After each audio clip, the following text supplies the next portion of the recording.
Wave your hands in the air like you just don't care.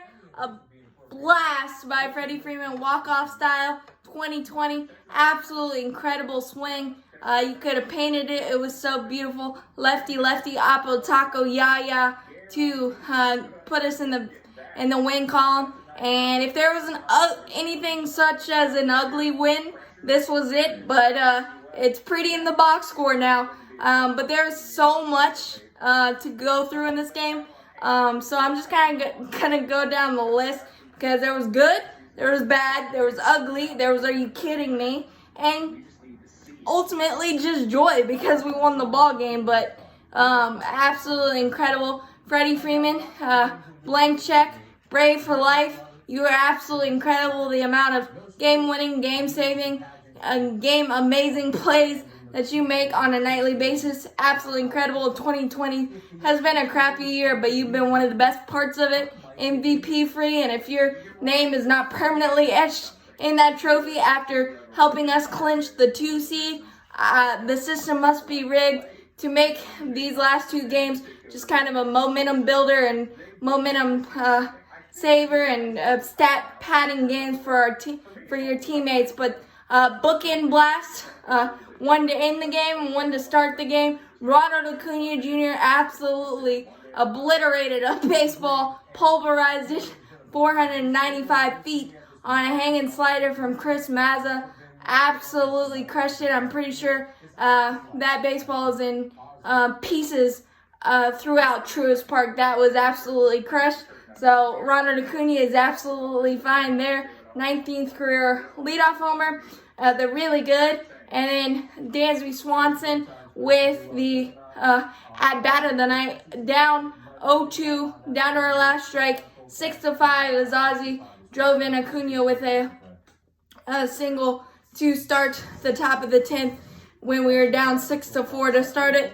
A wild pitch by Spriggs, played big, tried to overthrow, and then Dansby Swanson stayed within himself, stayed inside the baseball, absolutely daily double gapped it to tie it 6-6, and then leading to Freddie's heroics. But if Dansby doesn't do that, we don't even get to Freddie. So very, very good. He's getting his clutch gene activated just in time, and a nice redeemer for both Dansby and Ozzie, who struck out. Dansby struck out with the bases loaded with 1 out in the 7th on just meatball fastballs, just got beat by him for whatever reason. And then Ozzie popped out 3-0 count, 1 out in the 8th with the bases loaded. Luckily, Marcell Ozuna saved us. Bases loaded, 2 outs in the 8th with 2 hit by pitches. Tyler Flowers and Ozzie Albies and Adam Duvall, I believe, 4 hit by pitches on the night. Bases loaded. Adeiny Echeverria had a double as well. Oh, I'm sorry. Nick Markakis led that inning off with a single, and there was a hit by pitch, and then a couple of hit by pitches. But with 2 outs, Marcell Ozuna clutched up, got a 2 RBI single, smashed it up the middle. Absolutely incredible. So 3-2 lead, and then Adam Duvall swinging bunt to Devers, and he threw an errant ball to first base. Dahlbeck couldn't pick it, so 4-2. And then the adventures of Mark Melanson, unfortunately, were activated with soft contact and just bad luck purely. Not on the first pitch, just a hanging, get me over curveball that JD Martinez was ready to hit, and then he was able to get a force out. Nice first baseman stretch by Dansby Swanson on the errant throw there. So 1 out.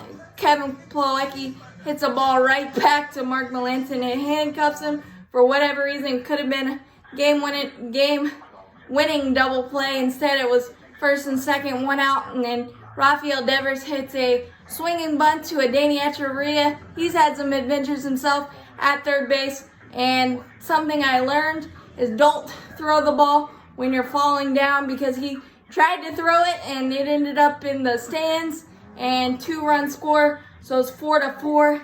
And very nice pitching by Mark, even though he was a little off with a walk, a couple of walks as well.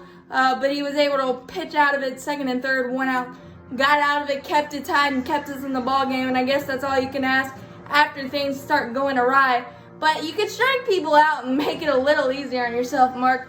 But 4-4, and we ended up winning, as you all know. And Kyle Wright was absolutely incredible, 6 2/3, 2 earned. He will not be happy with the walks in the 7th, 3 of them. 1 leadoff to Jackie Bradley Jr., who took him deep in the 5th inning to break up his perfect game. He challenged him, so I didn't mind that at all. The leadoff walk, and then the one to Pulawecki was really, really close, 3-2 changeup.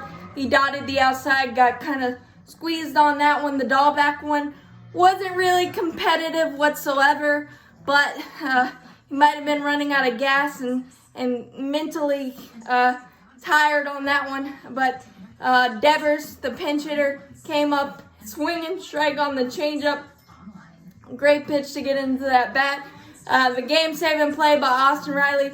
Gold glove, diving play on the hot smash down the line by Devers. If that gets by him, 2-run score at least, and we probably lose the ball game. But Austin Riley's been playing gold glove defense, flashing the leather, both corners and in the outfield if we need him. So absolutely incredible there. And then he also made a diving play to start the 10th inning when Martin came into the game, and that was big because he gave up a couple of singles and a couple of runs.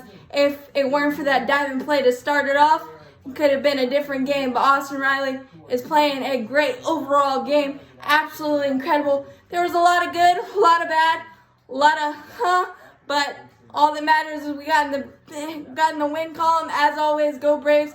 This was fun, intense, and playoff-esque. I got to update my heart attack medication, but we're all good. As always, go Braves.